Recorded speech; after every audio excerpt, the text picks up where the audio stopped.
high school a year earlier in June of 1989 because I skipped 8th grade, and so I actually graduated just after I turned 17 as opposed to when I was 18.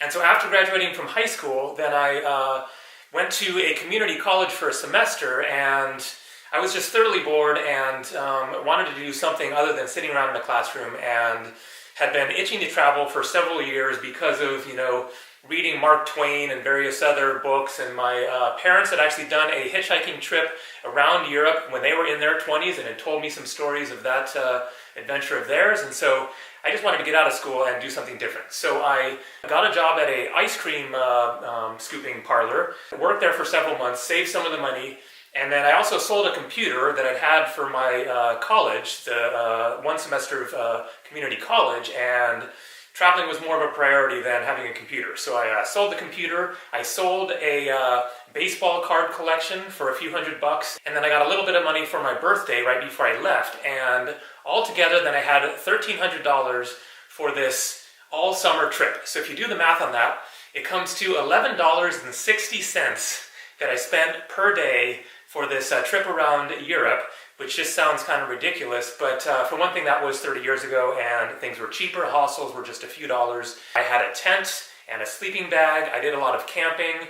I was hitchhiking, as I mentioned. The $1,300 was just for the daily expenses, so that didn't cover my flight. That was already paid for. And I also had a Eurail pass for a couple of months that I'd already paid for as well. So the $1,300 was just for my daily expenses. So $11.60 a day, and that covered my hostels. I very rarely stayed in a private room. I can remember one night in Thessaloniki, Greece, in which I got a private room. In Paris, France, I got a private room with a couple of other American guys that I met, and there were probably a couple other times, but mostly hostels, camping, hitchhiking around, sleeping on beaches, and managed to do it nice and cheap. And so the most important thing that I had with me for information while I was traveling was a guidebook, a Let's Go guidebook for Europe. And so, I haven't been traveling with guidebooks much the past number of years. I just use the internet and, book my accommodation online and find out information from various other sources, talking to people, places to go, stuff like that. But a guidebook is a pretty good idea, even now, because you can then have all in one place a resource of information about where you're traveling to, and find out, the best places to go, compare, well, should I go to this city or go to this other city, and read about them, and then you can find out. Now, of course, you can look on YouTube, of course, and find videos and lots of online resources, but it's nice to just, have a cup of tea and have your book and sit there and read about the various places that you're thinking about going on your trip. And so I had this guidebook, and that was especially crucial then, because that was really my only source of information other than,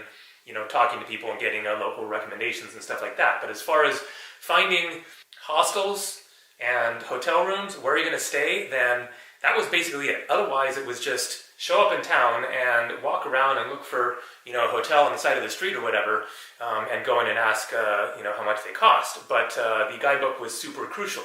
And so I landed in London, England, and I was, pretty clueless. This is my first international trip. I'm 18 years old. I'd done a little bit of hitchhiking back in California. I had actually started hitchhiking when I was a kid. I've already, told this story in, other videos in my books and stuff like that. But I'd done a little bit of hitchhiking around California, some little hitchhiking trips outside of town. Otherwise, I was, green on the international traveling, and so it was just a stumbling experience of getting there, and then go to the information desk at the airport and ask them how to get on the tube and get into London. The tube is the metro system there in London, and so my first day was a complete and utter fiasco there in London, because my plan was to go to a campground instead of a hostel.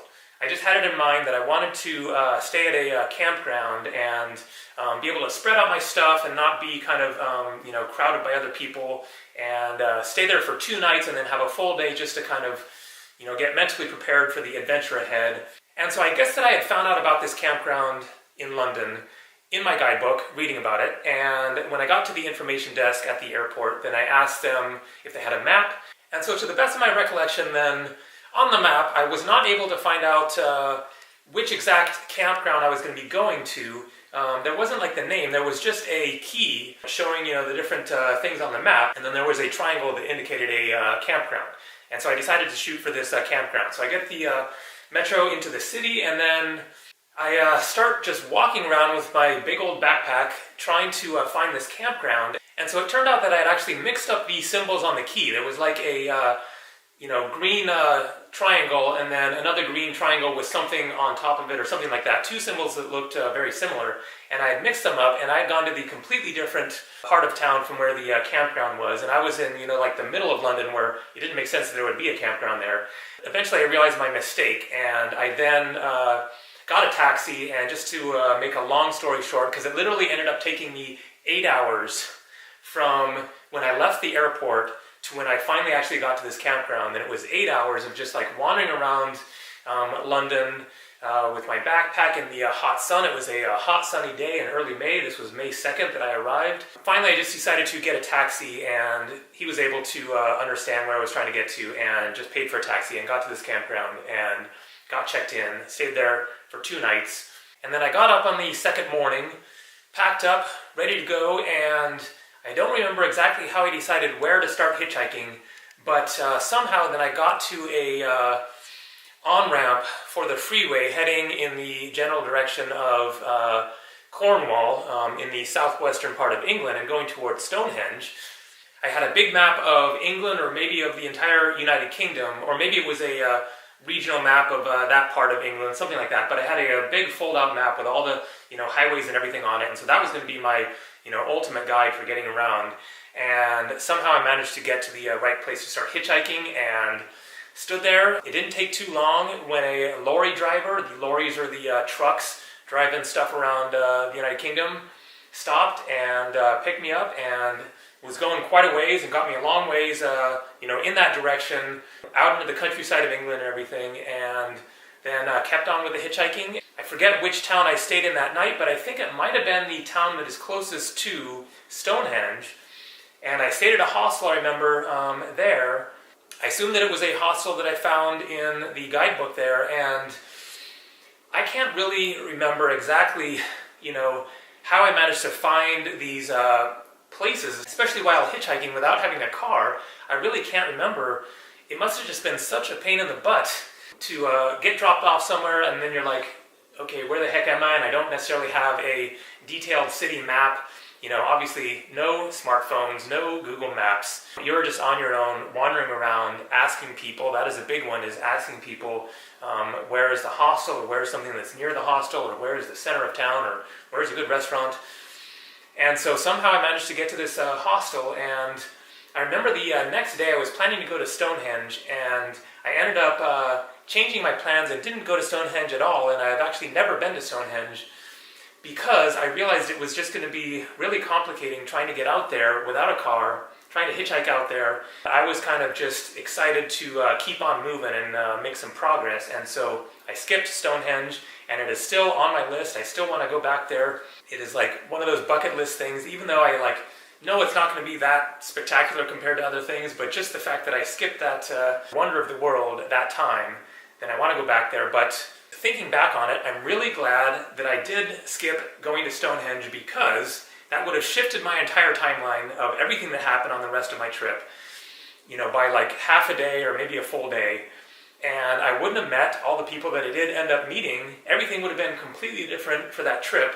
People that I met through just pure synchronicity, and then ended up being like lifelong friends. That's the way that it goes when you travel, is just little things can make, all the difference of what happens on the rest of your trip. But anyways, I continued on my journey and got down to Cornwall, and again stayed in hostels that I found through the guidebook and kept on hitchhiking. I then started going north.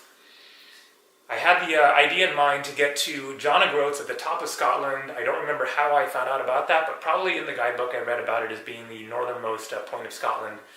One experience that I remember that kind of, captures the experience of trying to navigate and find where you're staying without having the internet available, is that I got into a city and I went to a hostel and they were full up. I forget exactly why I decided to just kind of scrap the whole idea of staying at a hostel there. Maybe they'd said that like most hostels were full or something, or maybe I tried another hostel and it was full, and I just decided, screw this, I'm going to just go camp. And so I just started walking out of the city. It wasn't a big city, and I got to a park, a big park with kind of rolling hills and lots of trees, and I just camped in the park for the night. The next morning, I was awoken by the sound of a horse, and a police officer, I think they're called bobbies, was on this horse, and he was speaking to me in the tent and asking, who are you, what are you doing, and stuff like that. And so I get out of the tent and go talk to him, and he's really nice. I explained I tried to stay in a hostel for the night and couldn't find a bed that was available. So he just said, well, you can't actually camp here, but it was the morning anyway. So I got packed up and kept on cruising from there. After getting to the top of Scotland at John O'Groats, then I kept on hitchhiking. I got a ride with a lorry driver again, leaving John O'Groats, and he really saved my butt because he was going a long ways through the Highlands of Scotland, and he took me I guess it was all day or something. He was driving around making furniture deliveries at various very remote places in the northwestern part of Scotland there. And so I got to, have kind of this tour of the remote areas of Scotland, and he just kind of drove through and made his deliveries, and then we kept on driving, and then he was ultimately stopping in a major city somewhere, dropped me off there, and then I was hitching from there to the ferry to catch over to Ireland. I got over to Ireland, to Belfast in Northern Ireland, and then hitchhiked across to Galway, and then I actually skipped going to Dublin on that trip. And then got down to Southern Ireland where the ferry starts from there going over to France. And that is where I started my Eurail pass, which would last for the next 2 months. And so I caught the ferry from somewhere in Southern Ireland across to Le Havre, France. And from there took a train to Paris. I met a couple of American guys on the ferry going to France, and we ended up taking the train together, got to Paris, as I mentioned, ended up splitting a hotel room there with those guys. I can vaguely remember walking around Paris with the two guys looking for a hotel for the night. So I guess we didn't have a specific place in mind, or maybe we'd also found a place in the guidebook and we were looking for that specific hotel. But I just remember, wandering around, and maybe we checked out a couple of hotels and asked the prices. And so you would have spent a lot more of your time in the course of your travels just trying to find where you were going to stay for the night, getting lost and not having a place reserved, maybe looking for a specific place and then getting lost down these cobblestone lanes and the various, mazes of these old cities of Europe and stuff like that. And then you get there and they're full up, and then you have to do it all over again. Perhaps sometimes I would have made a reservation in advance calling people, but making phone calls when you're in a foreign country back then was such a pain in the butt, because you would have to go to a payphone, and then you'd have to have all kinds of change, the local currency in coins, and then you got to figure out what the exact number is and how to dial it and stuff like that. And so that was a real pain in the butt. It would be easier really just to do your walking around thing and randomly look for hotels and stuff like that. And then calling home was the same sort of annoying situation with the payphones, in which you would have to have all this change, a lot more change. Maybe there was calling cards, I don't remember, but either way it was just a real pain in the butt to call and talk to your family, and then you'd have to keep it fairly short depending on how much change you had, and then otherwise was sending postcards. And so speaking of mail, then probably a lot of you don't even know about this situation. And so if you wanted family or friends to send you mail along the way, then the way that you did it is there were these offices, and there were Thomas Cook, I think, or there were different companies, but they would be these offices that would handle mail. And people could send you mail to the address of this office, and then you stop by there and pick it up. And so it'd have to be really specific timing. You'd have to, get in touch with your family somehow beforehand and let them know the addresses of the specific places that you're going to be going in the cities that you're going to. And then you'd have to get the timing exactly right, and then factor in how long it takes for mail to be mailed from the United States to Europe, and then stop by there and pick up your mail. And that was a very kind of exciting experience along your trip, because you wouldn't have heard from anybody for weeks or whatever, and then you get this stack of letters from your friends and family and find out what's going on. And so the traveling experience was just very different, and in a way it was almost better in certain regards because you didn't have this daily update of the news and knowing everything that's happening, seeing Facebook and getting emails and knowing exactly what's happening with your friends and family. You were kind of more just like out there in the depths of foreign lands by yourself, just kind of focus on the experience of being there and what you were experiencing that day and all the challenges of getting to different places and finding where you're going to stay and all this kind of stuff. And then it would be this just kind of information, revelation when you get the letters and talk to family at home and find out what's actually going on and what people have been doing and getting news and stuff like that. And so you're just less distracted by all of the information that we have now of knowing what's happening, everywhere in the world and what's happening with all of your friends and all that stuff. You're just kind of more focused on the here and now, being in the traveling experience. And then, as I said, then I started using the internet for the first time in 1996 and would use it just kind of every once in a while for random stuff. And then the first time that I got email, I remember, was in 1998. Then I went to India in the fall of 1999. That was when I really started using the internet and email more regularly and was sending back emails to my family regularly. I wasn't really using it to make reservations or anything like that, but that kind of began the new age of traveling, of making use of the internet and what it has become today, of it being such an integral part of the traveling experience. So anyways, as you can see, I'm here in my Airbnb, a really nice place. I changed locations from the last video that I showed where I was staying. I will talk more about where I am now in upcoming videos, but I'm going to be trying to tell more stories and stuff like that, get back to a little bit more regular upload schedule. I'm trying to figure out my upcoming travel plans, and they're looking like some possibilities of places that I might actually be able to travel to in the coming weeks, or at least a month or two, so we'll see about that. But take it easy, have a good one.